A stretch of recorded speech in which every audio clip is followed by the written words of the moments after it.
The second video for week 2 of virtual learning is from the lesson 10.4 guided notes. Now, I took a lot out of these guided notes just to see a little bit about box plots and a little bit about interpreting data.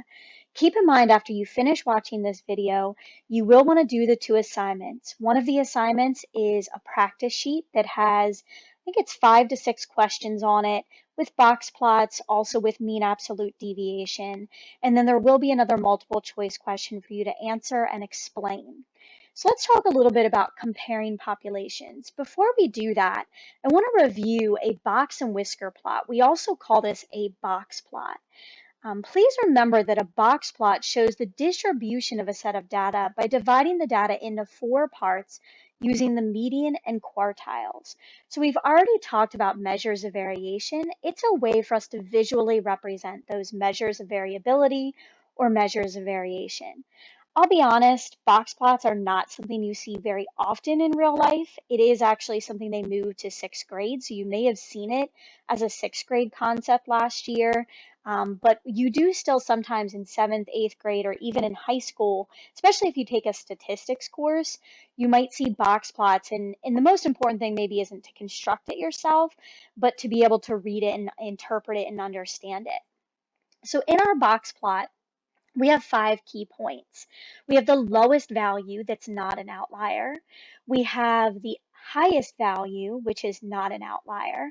If we do happen to have an upper or lower outlier, we usually show that as a separate dot. Sometimes it's represented as a star. And then the next highest or the next lowest value is where your whisker ends. You have your first quartile or lower quartile. You have your third quartile or your upper quartile. Those are the beginning and end of the box. And then somewhere inside of the box, not necessarily in the middle, will be your median.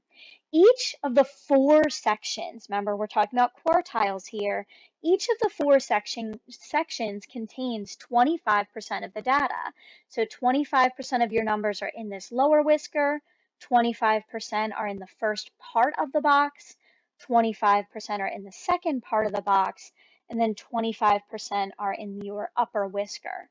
So the analysis question we have here, it says if 25% of the data is in each section of the box plot, why are all sections not equal width? Stop and think about that a moment.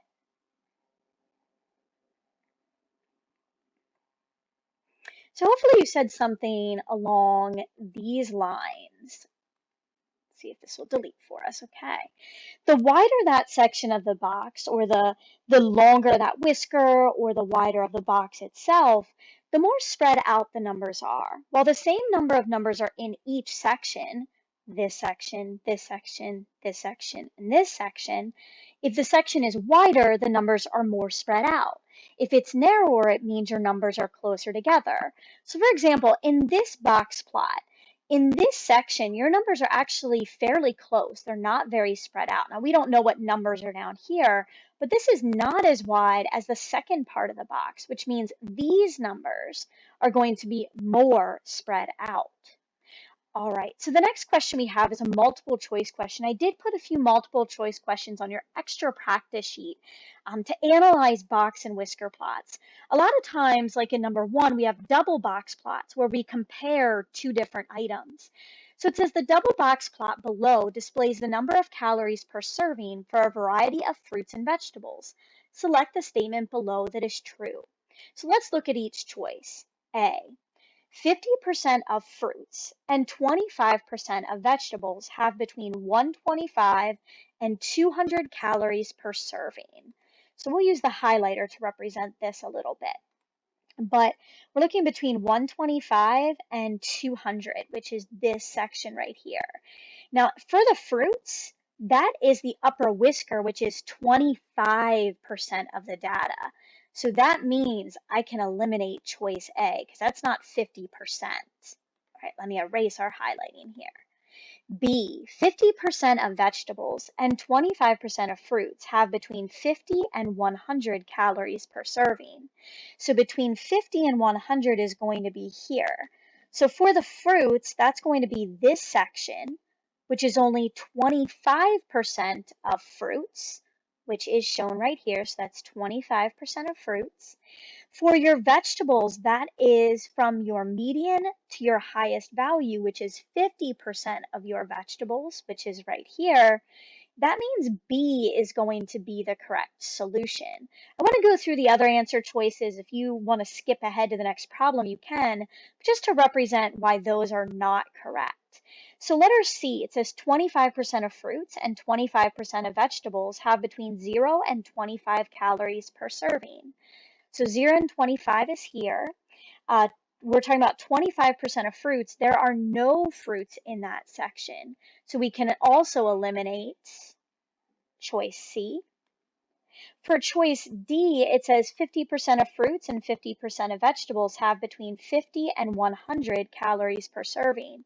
So we already saw 50 to 100. So it says 50% of fruits. Again, that's only this section, one part of the box plot, which is only 25% of the fruits, which is why B works, but D does not. So we'll go ahead and cross that guy off. So our correct answer is choice B. Let's take a look at question number 2. So number 2 says the following data represents test scores for the last pre-algebra test. Find the measures of variability and any outliers for the data. Then construct a box plot for the data. There is one of these on your extra practice sheet. So the first thing we should do here is not move the screen. First thing we should do is put the numbers in order from least to greatest. So I did that already here. I know that's kind of a pain to do. And I try to double check this to make sure I didn't make any mistakes typing this up or creating any of this for you. Then we're going to find some of our measures. So the range, we're going to do 100 minus 51, which is 49. We don't actually need that for the box plot. I still like to find it regardless.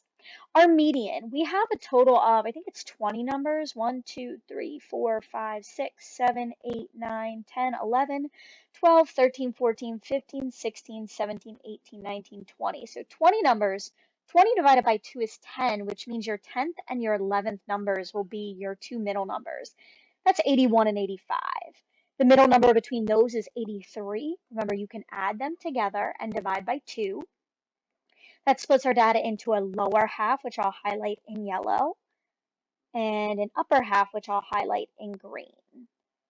The 81 goes with the lower half, the 85 goes with the upper half. Since we have 10 numbers in each part, the 5th and 6th numbers will be your two middle numbers. So LQ is halfway between 75 and 76 at 75.5.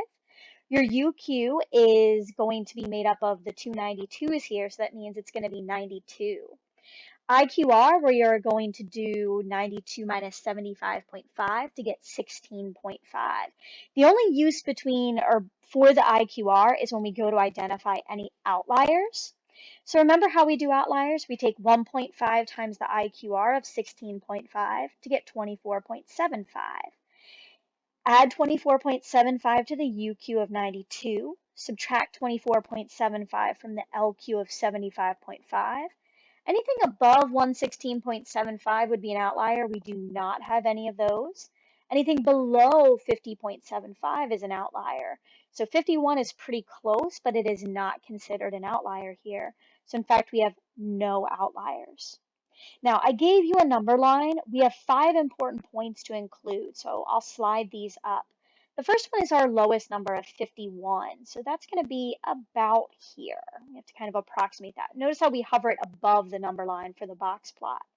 We also have our highest value of 100. That one's pretty easy for us to identify right here. Our LQ of 75.5, which is going to be right about, this guy may be slightly to the right of that tick mark. Our median is 83. So put that here. And then our UQ is 92. So that's going to be right about here. Again, we're approximating these values. Now let's connect these. We'll do this the best that we can. We've got to connect our last dot to our first dot to our second dot, I guess. And then our last two dots will also connect. Now we need to create a box. So that's going to involve these guys right here. And we need another line where our median is. So there we go. So that's essentially what our box plot should look like. This lower whisker is really stretched out, meaning our lowest 25% of scores are really spread out or fairly spread out here. And that's what a box plot looks like. Again, in real life, we don't use them very often. If you're a statistician, you're probably going to use these a whole lot more than just your average person. But there is some use for box plots. Then I only put really one other question in here. I took this from the sixth grade PSSA item sampler from a few years ago, and I know this is a seventh grade course, but I still think it's good to go back to some of these as well. They're good application problems. So it says Carlos surveyed 40 men about their shoe sizes. Carlos made the box and whisker plot that is shown below to display his results. A, what was the median shoe size of the 40 men Carlos surveyed? Explain how you found your answer. So in part A, the median is always going to be this line that's in your box plot. And one thing I get from students a lot is it possible for you not to have a part of this box plot? And it is possible. There's times, let's say your UQ is the same as your highest value if you have a lot of repeated numbers. So you may actually not even have an upper whisker or lower whisker. Maybe your median is the same as your LQ. That does sometimes happen. Not in this case, but hopefully you figured out that the median is halfway between 10 and 11, so it's 10.5. The explanation is somewhat within there, but again, your median is going to be that line that's in the box, and that line happens to fall between 10 and 11 at 10.5 or 10 and a half. Martin thinks more men have shoe sizes between 6 and 9 than between 11 and a half and 13 because the whisker from 6 to 9 is longer than the whisker from 11 and a half to 13. Explain why Martin is not correct. As part of your explanation, find the number of men with shoe sizes in each interval and describe how you found those numbers. So we're looking at 6 to 9, which is going to be this section, and 11 and a half to 13, which is going to be this section right here. Now, it is a smaller whisker here than it is down here, but remember, we said that you have the same number of numbers in each section of your box plot. And to figure out how many numbers are in each section, if we have 40 men that were surveyed or included in this, 4 sections, take 40 divided by 4 to get 10 men or 10 people in each section.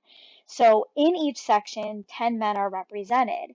Now, what we notice here is that in this section, our lowest 25%, they're fairly spread out in terms of shoe size. Whereas your upper 25%, they're just not as spread out. You still have 10 men represented in each, but again, just not quite as spread out for us. All right, so what you should understand from this is just being able to read and interpret a box or box and whisker plot. Also being able to construct one, although, I don't want to give you a lot of questions on that.